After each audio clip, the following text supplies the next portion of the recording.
시편 73편 1절에서 마지막 절 말씀을 함께 합독하시겠습니다.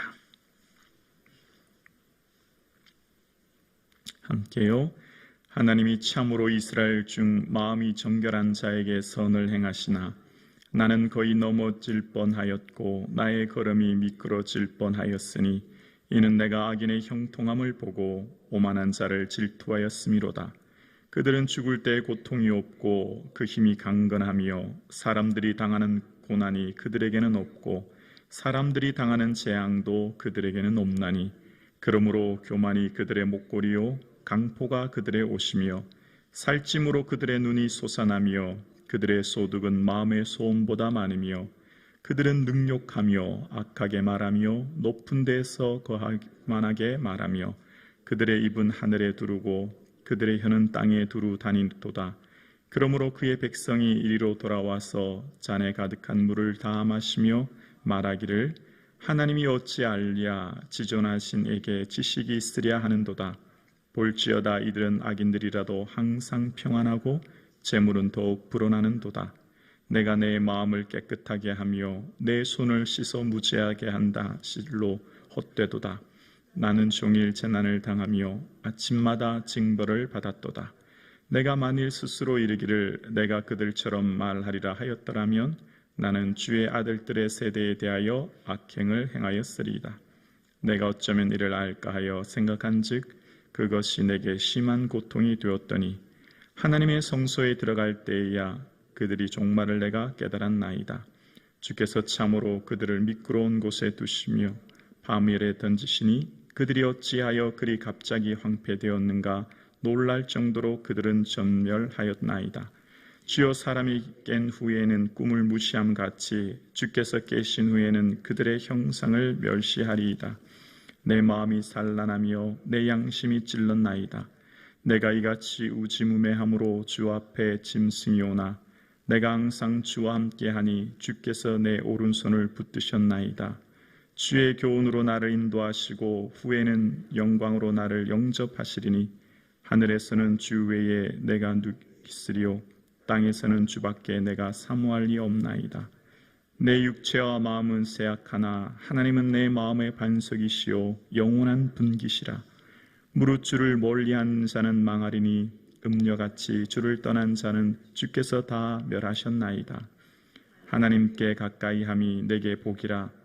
내가 주 여호와를 나의 피난처로 삼아 주의 모든 행적을 전파하리다. 아멘. 예수님 더욱 생각하시는 이 하루 되기를 주님의 이름으로 축복합니다. 아멘. 오늘 시편 3권은 이 시편의 이 기자가 아삽의 시라고 되어 있습니다. 아삽은 다윗 시대에 찬양하는 찬양대원으로서 특별히 아삽에 대한 내용은 역대하 29장 30절에 아삽에 대한 이야기가 나와 있는데요. 역대하 29장 30절 보면 히스기야 왕이 귀인들과 더불어 레위 사람을 명하여 다윗과 선견자 아삽의 시로 여호와를 찬송하게 하매 그들이 즐거움으로 찬송하고 몸을 굽혀 예배하니라 라고 말합니다. 다윗과 선견자 아삽의 시라고 하는 것은 이제 시편을 얘기하는 것이죠. 그러니까 히스기야 시대에 하나님을 예배할 때 다윗의 시와 아삽의 시를 통하여서 하나님을 즐거움으로 예배했다라는 겁니다. 그러니까 아삽은 시편에 나오는 다윗 시대에 하나님을 찬양하는 찬양대였고 뿐만 아니라 선견자, 그러니까 예언자로 하나님의 말씀을 맡은 사람이었습니다. 특별히 시편 제3권은 73편부터 89편으로 이루어진 제3권은 레위기와 같은 내용, 즉 예배의 중요성을 이야기하고 있는데요. 시편의 이 3권의 오늘 본문의 가장 중요한, 그러니까 핵심 구절이라고 할 수 있는 내용이 17절입니다. 우리 17절을 함께 고백하실까요? 73편 17절입니다. 함께요. 하나님의 성소에 들어갈 때에야 그들의 종말을 내가 깨달았나이다. 아멘. 오늘 시편 73편의 기자인 아삽이 하나님의 성소에 들어가 예배함으로 하나님의 임재 가운데 하나님의 그 뜻과 그 은혜를 깨달았다라고 하는 그들의 종말을 깨달았다고 하는 말을 하고 있는데요. 자, 이 고백을 하게 된 이유는 바로 이 17절 앞단락, 그러니까 1절부터 12절까지 등장하는 악인의 형통함 때문에 넘어질 뻔했다는 겁니다. 1절과 2절과 3절을 보겠습니다. 하나님이 참으로 이스라엘 중에 마음이 정결한 자에게 선을 행하시나 나는 거의 넘어질 뻔하였고 나의 걸음이 미끄러질 뻔하였으니 이는 내가 악인의 형통함을 보고 오만한 자를 질투하였음이로다. 시편에 등장하는 악인은 오늘날 말하는 윤리 도덕에 어긋난 사람을 말하는 것이 아니라 하나님을 없다고 하는 사람들이 악인입니다. 그러니까 하나님이 없다고 하는 사람들이 오히려 형통하고 하나님을 없다고 하는 사람들의 삶에 오히려 그들의 삶 가운데 아무런 어려움 없이 살아가는, 오히려 그들의 삶이 더 잘 되는 것 같은 현실을 보면서 넘어질 뻔했다는 겁니다. 그러니까 4절로부터 10절까지 보면 그들은 죽을 때 고통이 없고 사람들이 당하는 고난도 없고 재앙도 없었다. 그리고 7절에 보면 소득은 마음의 소원보다 많았다, 이런 얘기를 합니다. 여러분, 이 세상을 살아가는데 재물이 굉장히 중요하지 않습니까? 그런데 그들이 생각하는 마음의 소원, 계획보다 오히려 더 많은 재물을 누리면서 살아갑니다. 그러면서도 그들의 삶은 이제 교만하여서 11절에 말하기를 하나님이 어찌알랴 지존자에게 지식이 있으랴 하는도다 라고 이야기합니다.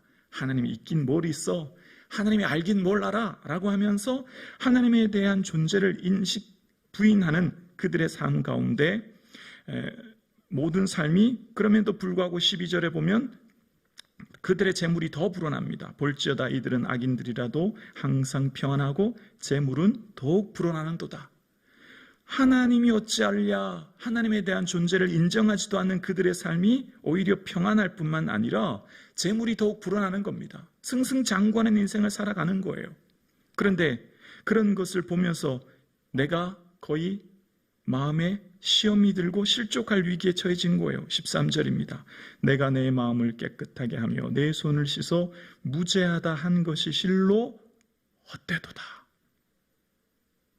내가 정말 하나님 앞에서 마음을 정결하게 하고 내가 하나님 앞에서 의롭게 살기 위해 몸부림치는데 내가 이렇게 사는 게 허탄한 것 같고 헛된 것 같고 무의미한 것 같은 것을 생각하게 되었어요. 왜냐하면 악인이 너무 잘 되고 악인의 삶에는 아무런 어려움이 없는데 14절에는 나는 종일 재난을 당하는 거예요. 내게는 어려움이 너무 많은 거예요. 내 삶의 고난이 너무나 많은데 그래서 내가 과연 이렇게 계속 살 필요가 있을까? 내가 정말 하나님 앞에 정결함으로 계속 이렇게 살 필요가 있을까? 라고 하면서 넘어질 뻔하는 어려움을 당하게 되었다는 겁니다. 그래서 이런 일 때문에 어떻게 되었냐면 내 마음이 너무나 고통스러웠다는 겁니다. 16절입니다.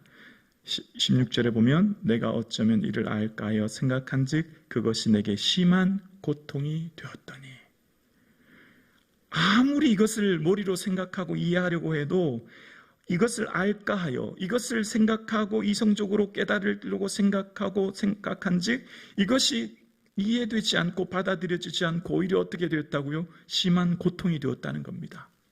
이것이 도저히 이해되지 않고 납득되지 않아 오히려 고통스럽게 되었다는 거예요. 그런데 대반전이 일어나는 게 17절이에요.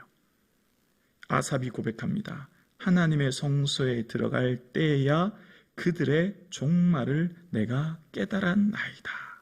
이성적으로 받아들여지지 않고 깨달아지지 않은 것들이 성소에 들어가 하나님을 예배할 때 임재 가운데 그들의 종말을 드디어 깨닫게 되었다는 겁니다. 그들의 종말은 결국 사람이 꿈을 깬 후에 무시한 것 같이 그들은 잠깐 꿈꾸는 것 같고 그들에게 갑자기 황폐함이 닥치고 놀랄 정도로 그들을 전멸하게 된다고 하는 것을 그들은 18절로 20절에 아삽이 깨닫게 된 거예요. 파멸, 황폐, 전멸은 거의 대부분 다 폐허라는 의미가 있어요. 타버린 흔적이라는 의미가 있습니다. 싹 타버린 거죠. 그때 당시는 대단해 보이고 거창한 것 같은데 결국은 사라져버리는 꿈과 같은 것이 이 땅에서의 삶인 것을 깨닫게 되었다라는 거예요. 시편에, 그러니까 구약에 등장하는 많은 믿음의 선배들이 공통점 한 가지가 있습니다.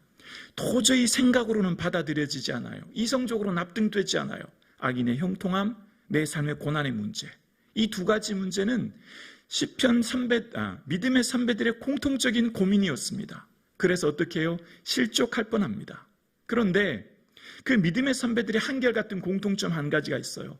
하나님 앞에 나아가 엎드려 예배함으로, 기도함으로, 하나님의 임재를 통해서 하나님의 영광을 경험함으로 그것을 깨닫게 되는 거예요. 마치 하나님께서 욥을 통해 욥의 인생 가운데 닥치는 고난이 왜 왔는지 도저히 받아들여지지 않고 깨닫어지지 않았지만, 하나님의 임재 가운데 무지한 말로 이치를 어둡게 하는 자 누구냐? 내가 땅에 기초를 놓을 때 너는 어디 있었느냐? 라고 하는 하나님의 임재 앞에 비로소 내가 귀로 듣기만 했던 하나님 눈으로 배웁게 되었고, 하박국도 하나님 어디 계십니까? 이방인들로 말미암아 우리 민족을 고통스럽게 하나님 도대체 어디 계십니까? 라고 했던 하박국이 여호와는 그 성전에 계시니 온 땅은 그 앞에 잠잠할지어다 고백하며 하나님의 성전에 들어가서야 비로소 하나님의 때에 이루실 일을 깨닫게 된 거죠. 그래서 그는 그의 삶 가운데 고난 가운데 하나님의 뜻을 깨닫게 된 것처럼 시편 기자 또 믿음의 선배들의 공통점 고백이 여기 있습니다. 이 세상에 일어나는 모든 일들이요, 하나님께 나아가 예배함으로 하나님의 그 임재의 영광 가운데 주의 뜻과 은혜를 깨닫게 되는 줄로 믿습니다. 지옥은 어디죠? 하나님 안 계신 곳이 지옥이에요. 지금 이 땅 가운데 하나님 동행하지 않고 하나님 없는 사람들 승승장구하는 것 같지만 그것이 결코 형통이 아닌 거지요. 결국 그들의 삶은 폐허처럼 타버려 사라질 것 같은 삶을 살아가는 거지요. 그래서 내가 무매우지하게 되었다. 원어의 뜻을 보면 내가 어리석어 하나님의 뜻을 깨닫지 못했다, 이런 의미가 담겨져 있지요. 그래서 비로소 깨닫게 된 거예요. 악인의 종말을 깨닫게 되었고, 그들의 삶은 마치 꿈꾸는 것 같은 잠깐 살아가는 이 세상 살림을 쓴 것을 깨닫게 되었을 뿐만 아니라 진정한 복이 무엇인가를 이제 깨닫게 되었는데, 23절에 보면 내가 항상 주와 함께 하니 주께서 내 오른손을 붙드셨나이다. 하나님 나와 함께하고 계셨고 내 오른손을 붙들고 계심을 깨닫게 되었고, 주의 교훈으로 주의 지혜로 나를 인도하셨고 이제 후에 영광으로 나를 영접하실 것을 보게 되었습니다. 그러니까 하나님의 성전에 가서 하나님의 뜻과 그 임재 안에서 하나님께서 주신 은혜가 뭐였냐면, 주님이 나와 함께 하시는 것이 은혜요 복인 것을 깨달은 것이죠. 그래서 27절 28절입니다. 무릇 주를 멀리하는 자는 망하리니 음녀같이 주를 떠난 자는 주께서 멸하셨나이다. 28절 함께요. 하나님을 가까이함이 내게 복이라. 내가 주 여호와를 나의 피난처로 삼아 주의 모든 행적을 전파하리다. 아멘. 하나님을 멀리하는 자는 망하게 되고 주를 떠난 자는 멸하게 된다. 뭘 말하려고 하죠? 하나님을 가까이 하는 것이 복이라는 거예요. 여러분, 돈과 권력과 건강과 지위와 영향력 정말 중요해요. 이것이 어쩌면 인생을 살아가는데 얼마나 중요한 요소인지 몰라요. 그런데 그 모든 것이 있어도 하나님 없은들 그것이 무슨 의미가 있겠습니까? 하나님 없은들 그 성공이, 그 재력이, 그 권력이 무슨 의미가 있겠습니까? 우리는 시편을 통해 누누이 우리 인생을 정의합니다. 너희 인생은 없는 것 같은 인생이라고, 안개라고, 한숨이라고 이야기합니다. 올해도 어느덧 얼마 남지 않았습니다. 이렇게 빨리 흘러가는 인생살이 가운데 매 순간마다 하나님을 가까이 하시는 복, 아삽의 고백처럼 하나님의 임재 앞에 늘 예배하는 삶, 그 은혜를 누리는 삶 되기를 주의 이름으로 축원합니다.